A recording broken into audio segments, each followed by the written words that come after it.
सोचा अवश्य मेरी बहन पर कोई विपत्ति आ पड़ी है, तभी तो उसने दासी को भेजकर 5 सेर अनाज मंगाया। यह सोचकर वह घोड़ा गाड़ी में सवार हो मिलने के लिए चल पड़ी। रानी के महल में पहुंचकर उसने कहा, बहन मुझे क्षमा करना, जब तुम्हारी दासी आई थी उस समय बृहस्पति की पूजा कर रही थी और पूरी व्रत कथा सुने बिना उठ नहीं सकती थी। विष्णु भगवान का पूजन समाप्त करके जब मैं उठी तो दासी वहां से लौट आई थी।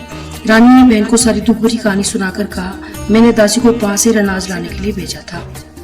बहन ने रानी की कहानी सुनकर कहा, बहन मैं बृहस्पतिवार का व्रत करके बृहस्पति की पूजा करती हूँ, वे सबका कल्याण करते हैं। तुम भी बृहस्पति का स्मरण करके अपने महल में किसी कक्ष में जाकर देखो, शायद कहीं अनाज रखा मिल जाए। बहन की बात सुनकर रानी ने मन में सोचा, उसकी धनवान बहन अवश्य उसका उपवास कर रही है। लेकिन भगवान बृहस्पति का नाम लेकर वह महल के एक कक्ष में गई। कक्ष में घड़ा रखा था। रानी ने उसमें हाथ डालकर टटोला तो सचमुच उस घड़े में अनाज भरा हुआ था। रानी बहुत हैरान हुई, अपनी बहन से कहा, बहन मुझे भी बृहस्पति के व्रत की विधि बताओ, अब मैं भी इसका व्रत किया करूंगी। तब बहन ने उसे बताया, रानी बृहस्पतिवार को सूर्योदय से पूर्व उठ के स्नान करके बृहस्पति का व्रत रखना चाहिए, लेकिन उस दिन सिर नहीं धोना चाहिए। चने की दाल, मुनक्का, किशमिश लेकर केले के वृक्ष के पास जाकर उसकी जड़ से बृहस्पति की पूजा करनी चाहिए। घी का दीपक जलाकर रखना चाहिए। उस दिन एक ही समय भोजन करे। भोजन में चने का आटा, पीले खाद्य पदार्थ ग्रहण करे। बृहस्पतिवार का व्रत करने से घर में धन की संपत्ति की वर्षा होती है, अनाज के भंडार बढ़ जाते हैं। इस व्रत को विधिवत करने से निसंतान को पुत्र की प्राप्ति होती है। बहन के वचन सुनकर रानी ने तुरंत ही बृहस्पति के व्रत करने का निश्चय किया।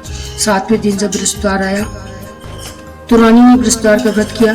कहीं से मांग कर चने और गुड़ का प्रबंध किया। चने की दाल से, केले की जड़ से विष्णु भगवान की पूजन किया। घी का दीपक जलाकर बृहस्पति की पूजा की। रानी भगवान विष्णु के पूत के लिए पीले अन्न का कहीं से प्रबंध न कर सकी, अतः वह मन ही मन परेशान होने लगी। उधर बृहस्पति विधिवत व्रत करने के निर्णय से बहुत प्रसन्न हुए, अतः वह अपना रूप परिवर्तित करके 2 थाली में पीला भोजन लेकर रानी के घर पहुंचकर बोले, हे दासी, तुम्हारी रानी के लिए व्रत का पीला भोजन लेकर आया हूँ। भोजन देकर वह चले गए।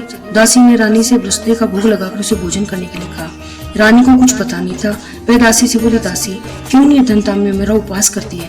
तब दासी ने कहा, अभी भी कोई आदमी मुझे 2 थाली पीला भोजन देकर गया है। वेशभूषा से तो मुझे वह कोई पुजारी जान पड़ता था। रानी ने बृहस्पति का भोग लगाया, फिर दासी के साथ बैठकर भोजन किया। रानी प्रत्येक बृहस्पति को विधिवत व्रत करके बृहस्पति की पूजा करने लगी। रानी के व्रत करने से बृहस्पति बहुत प्रसन्न हुए। रानी के महल में धन की वर्षा होने लगी। कुछ ही दिनों में रानी के पास काफी धन एकत्रित हो गया। उसके अन्न के भंडार बढ़ गए। इतना सब होने से रानी फिर पहले की तरह आलसी अभिमानी हो गई। एक दिन रानी ने किसी भिक्षु को आलस्य के कारण खाली हाथी महल में लौटा दिया तो दासी ने कहा, रानी जी आप फिर पहले की तरह धन संपत्ति पाकर आलसी हो गई हो। निर्धनों को अपने द्वार से खाली हाथ लौटाना अच्छा नहीं होता। बृहस्पति की अनुकंपा से हमें अत्यधिक धन और अन्न मिला है, इसलिए आलस्य छोड़कर हमें निर्धनों को दिल खोलकर दान देना चाहिए। दान करने से आपके परिवार का नाम होगा, बृहस्पति प्रसन्न होंगे, आपका कल्याण करेंगे। दासी की बात सुनकर रानी ने निर्धनों को दान देना शुरू कर दिया। कई निर्धन ब्राह्मणों को धन देकर उनकी कन्याओं के विवाह की सहायता की। रानी की सब जगह प्रशंसा होने लगी। धन संपत्ति पाने पर रानी को राजा की आस सताने लगी। रानी ने अपनी दासी से कहा, दासी पता नहीं मेरे स्वामी परदेश में किस हाल में होंगे, मुझे अब उनका पता लगाना चाहिए। रानी ने पूजा के समय बृहस्पति से प्रार्थना की कि उसके पति को जल्दी घर लौटने का स्मरण कराए। उसी रात बृहस्पति ने प्रदेश में रहे राजा देवी जी से स्वप्न कहा, हे राजन तुम अपने नगर को लौट जाओ, तुम्हारी रानी तुम्हें बहुत याद कर रही है। राजा सुबह उठकर लकड़ियां काटकर जंगल की ओर चल पड़ा।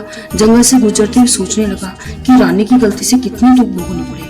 राजपाट छोड़कर प्रदेश में आकर रहना पड़ा। जंगल से लकड़ियां काटकर नगर में बेचकर गुजारा करना पड़ा।